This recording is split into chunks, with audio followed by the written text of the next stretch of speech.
Hello students, today we are going to see new topic, and from this topic transformer is discovered, which is very useful for us. Transformer माहिती आहे? DP म्हणतात तुम्ही, अशी चौकात असतात त्या बघा. तर हा डीपीला ट्रान्सफॉर्मर म्हणतो आपण. हा लक्षात ठेवा, तुम्ही डीपी म्हणतात. आता ट्रान्सफॉर्मर ची डिस्कवरी इथून तयार झाली. आता काय आहे बघा, सेल्फ इंडक्टन्स. जसा रेजिस्टर असेल त्याला रेजिस्टन्स असतो, कपॅसिटर असेल त्याला कपॅसिटन्स असतो. एक गुण त्याचा, रेजिस्टरचा जो गुण आहे त्याला काय म्हणतो आपण? रेजिस्टन्स, रोधकता. रोधाला काय असते? रोधकता. कपॅसिटरला कपॅसिटन्स. तसं इंडक्टर ही कॉईल म्हणजे इंडक्टर पण म्हणतात याला. काय म्हणतात? इंडक्टर. इंडक्टर का? कारण त्याच्यामध्ये इंड्यूस्ड ईएमएफ तयार होतो, म्हणून त्याला इंडक्टर म्हणतात. आणि इंडक्टरला जो गुण असतो, त्याची जी प्रॉपर्टी आहे, तो जे काम करेल त्याला इंडक्टन्स म्हणतात. इंडक्टन्सला लेटर कॅपिटल एल अक्षराने दर्शविलं जातं. हा लक्ष द्या, इंडक्टन्स काय असतो. हा सेल्फ इंडक्टन्स. दोन प्रकारचे इंडक्टन्स असतात, सेल्फ आणि म्युच्युअल.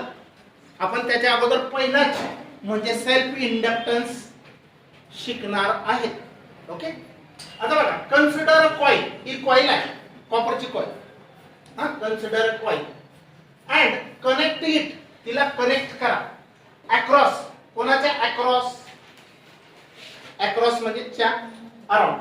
तर अक्रॉस सिरीज कॉम्बिनेशन म्हणजे एक कशी सिरीज आहे, म्हणजे याला हे पॅरलल आहे, पण ऍक्च्युअली ह्या कॉईलच्या सिरीज मध्ये हे तीन गोष्टी जोडलेल्या आहेत. काय आहे? सिरीज कॉम्बिनेशन ऑफ बॅटरी, की म्हणजे बटन, स्विच आणि रेओस्टॅट. काय आहे हा? रेओस्टॅट. रेओस्टॅट तुम्ही पाहिलाय बघा, सरकवून मॅंगेनिन वायरचा पाईप असतो, काडी वायर गुंडाळलेली असते, पाहिलाय की नाही?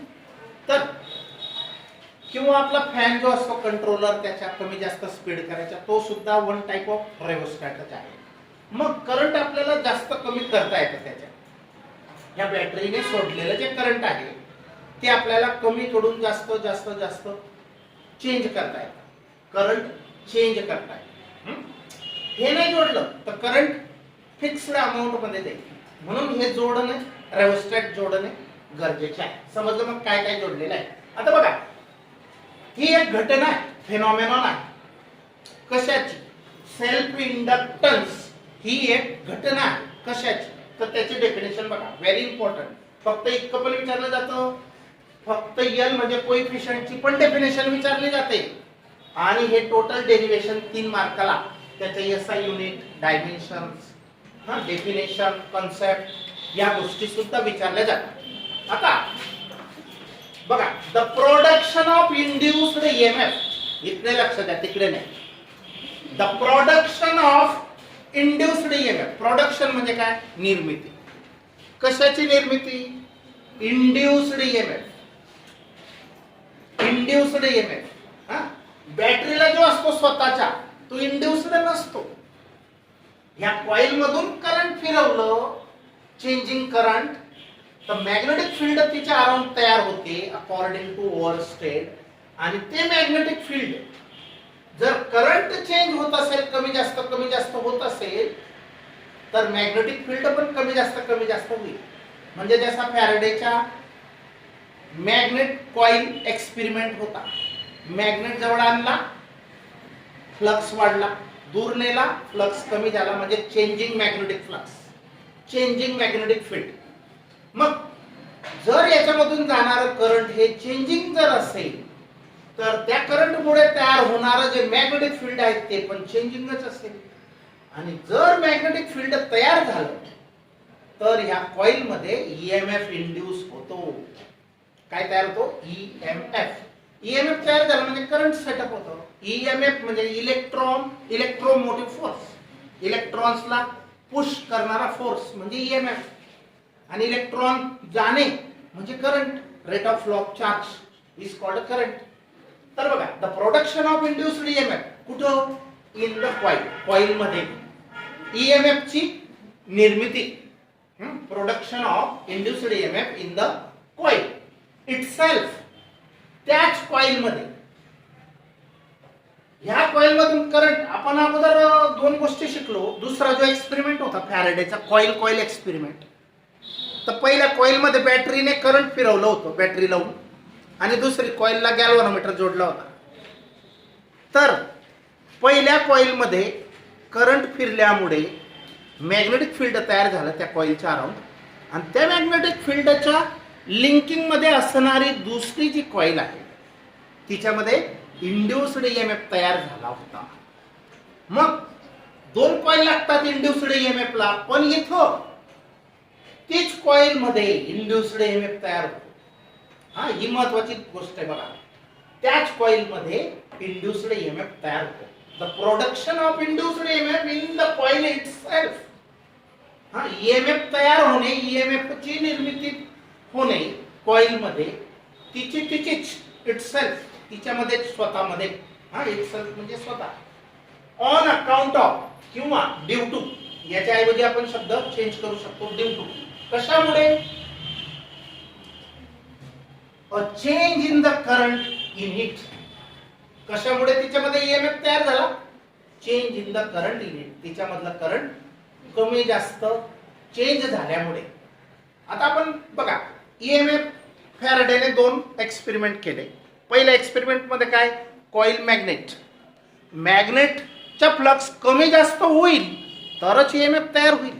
दोघं सारखेच पडू दिले चेंज नाही केलं कोणालाच तर ईएमएफ तयार होत नाही. गॅल्व्हनोमीटर झिरो डिफ्लेक्शन दाखवतो. मग ईएमएफ केव्हा तयार होतो एक तर मॅग्नेटिक फील्ड चेंज व्हायला पाहिजे बरोबर मोशन कमी जास्त व्हायला पाहिजे तर होईल किंवा कॉइल ची मोशन पाहिजे. मग आता the production of an induced EMF in the coil itself due to a change in current flowing through it. तिच्यामधलं करंट फिरणारा करंट हे बदलणारं होतं म्हणून असं होतं.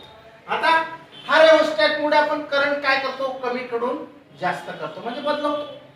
जर करंट बदललं तर त्या कॉइलच्या अराउंड तयार होणारं मॅग्नेटिक फील्ड बदलेल आणि जिथं जिथं मॅग्नेटिक फील्ड बदलेल मॅग्नेट कॉइल एक्सपेरिमेंट आठवण करा. जिथं जिथं मॅग्नेटिक फील्ड बदलेल चेंज होईल तिथं तिथं लिंक त्याच्या लिंकिंग मध्ये असणारे कॉइल मध्ये ईएमएफ तयार होतो. हा पहिला फॅरेडेचा लॉ आहे. जिथं जिथं magnetic field whenever there is a change in the magnetic field linked with the coil and EMF is generated produced induced in coil. Coil मध्ये करंट तयार होतं. EMF म्हणजे करंट. ओके तर मग समजलं production of induced EMF in the coil itself due to किंवा on account of म्हणजे त्यामुळे. कशामुळे change in the current in it किंवा change in current is flowing through it असं म्हटलं तरी चालेल. Is called as the phenomenon of self inductance. याला म्हणतात सेल्फ इंडक्टन्स. समजलं. इंड्युस्ड ईएमएफ तयार होणे कॉइल मध्ये स्वतःच की तिच्यामधून चेंजिंग करंट फिरल्यामुळे चेंजिंग करंट कॉइल मधून फिरल्यामुळे तिच्यामध्ये तिच्या स्वतःचाच ईएमएफ तयार होणे या प्रक्रियेला घटनेला म्हणतात सेल्फ इंडक्टन्स. समजलं. मग द प्रोडक्शन ऑफ निर्मिती किंवा generation of the production of induced EMF in the coil itself on account of किंवा due to a changing current is flowing through it called this phenomenon is called as self inductance. समजलं. आता let at any instant पुढचा step बघा. let at any instant the value of magnetic flux linked with the circuit itself be high. समजा at any instant म्हणजे current flow होतंय. हा हे press केलेलं आहे हे चालू पाहिजे ना तेव्हाच होईल असं. तर ॲट एनी इन्स्टंट म्हणजे कोणत्या तरी एका क्षणाला आपण त्याच्यावर लक्ष दिलं, त्यावेळेला कोणत्याही क्षणाला लक्ष दिलं त्यावेळेला काय दिसून आलं तिथं, value of magnetic flux linked with the circuit. Circuit म्हणजे कॉईल. मॅग्नेटिक फ्लक्स ची लिंकिंग कोणाशी आहे, कॉइलशी आहे किंवा सर्किटशी आहे. सर्किट म्हणजेच कॉईल पूर्ण. इटसेल्फ बी फाय. समजा तो मॅग्नेटिक फ्लक्स इथं जो मॅग्नेटिक फ्लक्स तयार झाला ह्या सर्किटच्या लिंकिंग मध्ये तो समजा फाय इथं का आहे. मॅग्नेटिक फ्लक्स आपण कोणत्या लेटरने दर्शवतो, फाय. फाय इतका आहे. करस्पॉन्डिंग टू करंट आहे त्या फाय. तो फाय कशामुळे तयार झालेला आहे, आय एवढ्या करंट फ्लो झाल्यामुळे झालेला आहे. बरोबर. आय इन इट करस्पॉन्डिंग म्हणजे त्याच्या प्रमाणात. फाय आयच्या प्रमाणात आहे. Okay. It is observed that असं दिसून येतं की असं प्रॅक्टिकली चेक केलं की phi will be proportional to current I. असं दिसून आलं की फाय जितका जास्त तितकं करंट तयार जास्त. Phi is proportional to I म्हणजे काय, करंट जास्त तर फ्लक्स जास्त तयार होईल किंवा फ्लक्स जास्त असेल तर करंट जास्त तयार होईल. Directly proportional. मग याला इक्वालिटी करायची. This proportionality equation can be converted into equality equation by putting some constant. Say capital L is that constant. आपण एक कॉन्स्टंट वापरला, याला इक्वालिटी केलं बघा. पाय इक्वल टू हा जसाच्या तसा आणि हा कॉन्स्टंट एल पुटअप केला म्हणजे आता इक्वालिटी मध्ये कन्वर्ट झालं. किंवा एल ची व्हॅल्यू कशी फाइंड करू शकतो आपण, एल ची व्हॅल्यू फाय अपॉन आय. बरोबर. आय इकडे डिवाइड होईल ना, फाय अपॉन आय. बरोबर. तर let it be equation number 1. Let it be equation number 1. ही एल ची व्हॅल्यू आहे, ही फाय ची व्हॅल्यू आहे, एल आहे. लक्ष द्या. Where L is a constant called as coefficient of self induction. हा एल ला काय म्हणतात, coefficient of self induction. Self इंडक्शनचा सहगुणक म्हणतात त्याला, सहगुणक. कोएफिशिएंट माहिती आहे ना, 2x अधिक 5y. तर 2, 5 ह्या संख्या ज्या आहेत त्यांना कोएफिशिएंट म्हणतो आपण, x y चे सहगुणक. तसा याला कॉन्स्टंट आहे आणि त्याला म्हणतो आपण coefficient of self induction.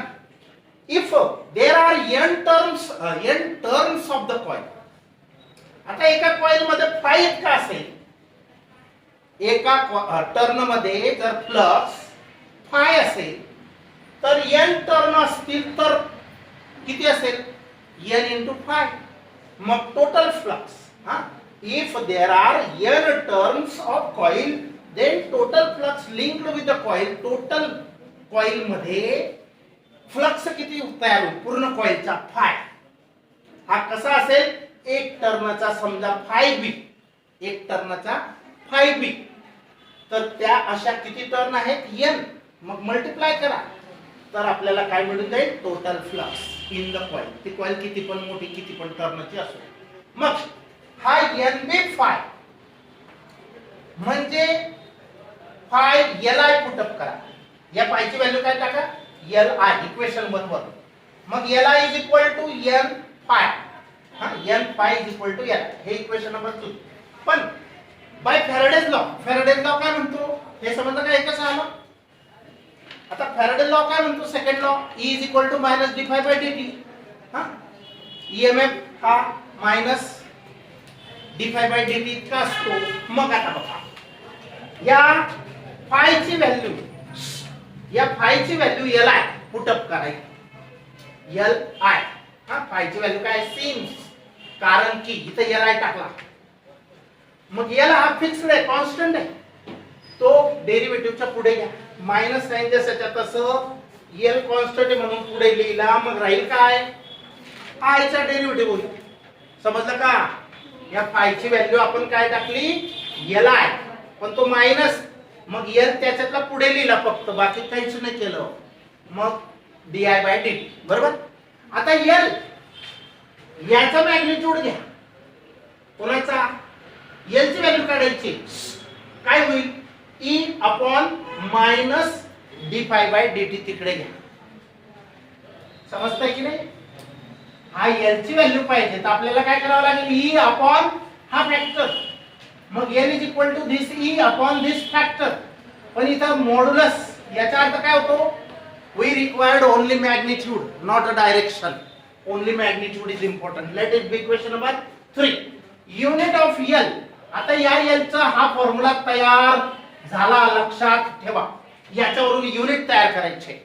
EMF कशामध्ये मोजतात, व्होल्ट मध्ये. हाच फॉर्म्युला घेतला बघा युनिट ऑफ एल साठी. हा ई कशामध्ये मोजतात, व्होल्ट. करंट कशामध्ये मोजतो आपण, एंपियर. Time second. आणि ह्याला कोणी डिस्कवर केलं, हेनरी. आणि म्हणून त्याचं नाव राहावं म्हणून यालाच हेनरी सुद्धा म्हणतात. हा हेच unit. Volt second per ampere.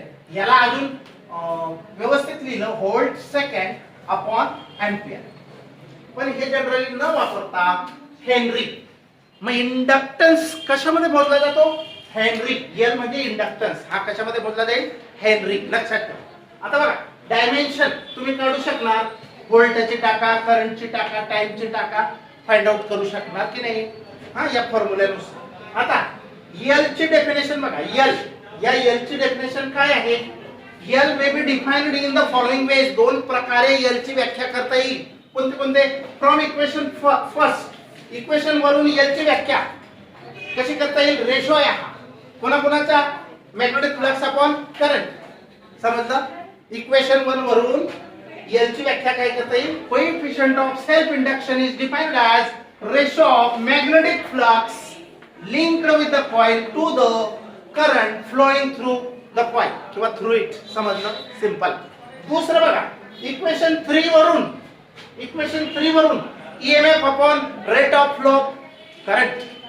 This is the ratio. L is the ratio. कोणाचा रेशो आहे, EMF, magnitude of EMF upon magnitude of rate of flow of current. बघा from equation 3 it is defined as, it is means who is L is. हा L ची व्याख्या आहे ही self inductance ची व्याख्या आहे ही L ची. बघा it is defined as the ratio of induced EMF produced around the circuit to the rate of change of current in it. समजलं. मग now we'll stop.